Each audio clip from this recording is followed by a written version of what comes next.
आज सुबह हम लोगों ने दिल्ली में 1,34,00,000 वैक्सीन खरीदने की मंजूरी दी है।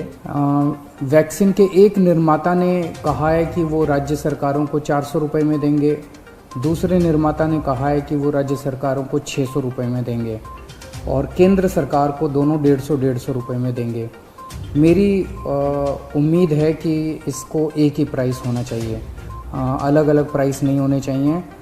उनमें से एक निर्माता का मैं इंटरव्यू देख रहा था जो कह रहा था कि 150 रुपये में जब वो केंद्र सरकार को दे रहे हैं तो उसमें भी उनको फ़ायदा हो रहा है।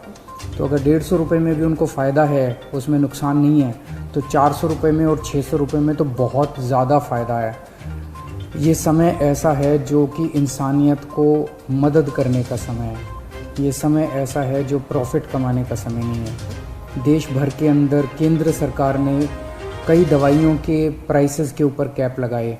अलग अलग राज्य सरकारों ने हॉस्पिटल्स के प्राइसेस के ऊपर कैप लगाए कि अस्पताल जो हैं इससे ज़्यादा नहीं ले सकते दाम, इस चीज़ के इतने लेंगे, इस चीज़ के इतने लेंगे।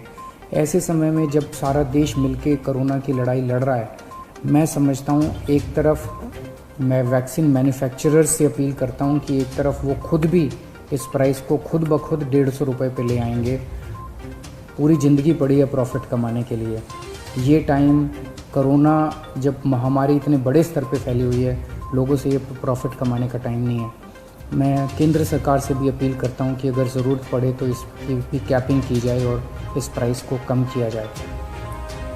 एक बात कि 18 साल से ऊपर की उम्र पे अभी लगाया जा रहा है, लेकिन इस महामारी के दौरान हमने देखा कि हमारे 18 साल से कम उम्र के जवान और बच्चे भी इसमें बहुत ज़्यादा संक्रमित हो रहे हैं। उनमें से कुछ लोगों की मौत भी हुई है। तो उनके लिए भी अब हमें सोचने का टाइम आ गया है कि अगर यही वैक्सीन्स उनको भी लगाई जा सकती हैं, उनके लिए भी सेफ़ और इफ़ेक्टिव हैं, तो यही वैक्सीन लगाई जाएं। और अगर ये वैक्सीन्स उनको नहीं लगाई जा सकती, दूसरी वैक्सीन्स की ज़रूरत है, तो मैं उम्मीद करता हूँ कि जल्द दूसरी वैक्सीन्स भी ईजाद होंगी जो बच्चों को भी लगाई जा सकें, उनको भी सेफ़ हो और इफ़ेक्टिव हो। दिल्ली में ऑक्सीजन बेड्स बढ़ाने का इस टाइम बहुत बड़े स्तर पे हम लोग काम कर रहे हैं।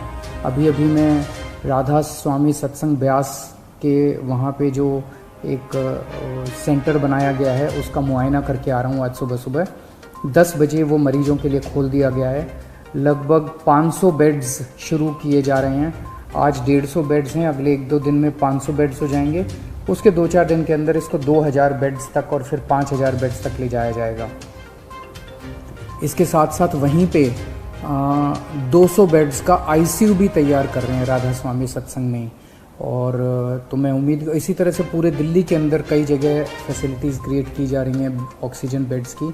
मैं उम्मीद करता हूं कि इससे जनता को काफ़ी फ़ायदा होगा। नमस्कार।